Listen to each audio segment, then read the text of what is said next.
Hello mga shortcut ug katkat. Andito ako ngayon, naghahanap ng work. Ay, beautiful eyes. Wow, beautiful eyes dyan. Smile ka naman dyan. Beautiful eyes, shortcut. But anyways, ito na nga mga ka-shortcut.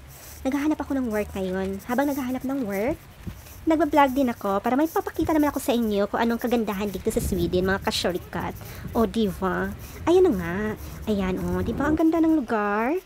O, see? Naghahanap ng work pero gumala-gala si shortcut. Diyos ko. Kailangan ko mag-work mga ka-shortcut kasi nga, bala ko kasi magbakasyon sa Pilipinas. Wala ng budget si shortcut. Yung last option ko na lang, mag-harbat na lang ako dito. Charis, joke lang. O diba, ang daldal ko mga ka-shortcut. Pero sa totoo lang mga ka-shortcut, ang hirap talaga makahanap ng work dito.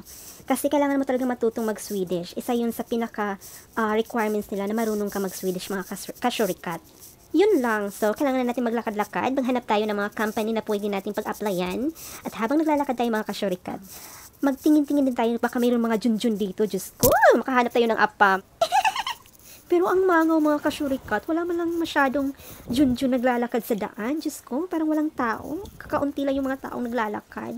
Siguro kasi malamig, kaya nasa, lang sila, parating nasa loob ng hotel.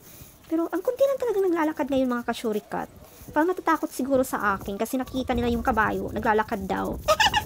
Nako, bahala kayo dyan. Basta ako maglalakad na at maglalakad lang ako.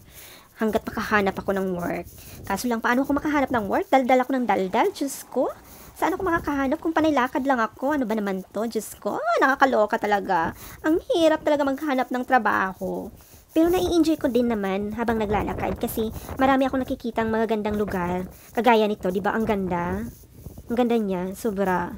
Nakaka-amaze talaga siya mga ka-shortcut. Kaya ano pa hinihintay nyo? Halina kayo dito, samahan nyo na ako magiging shortcut at saka cut-cut dito, ano? Kaya punta na kayo dito mga ka-shortcut. Diyos ko, huwag na kayo magpatumpik-tumpik pa. Charis! Nakakaloka, pero laban, Japan!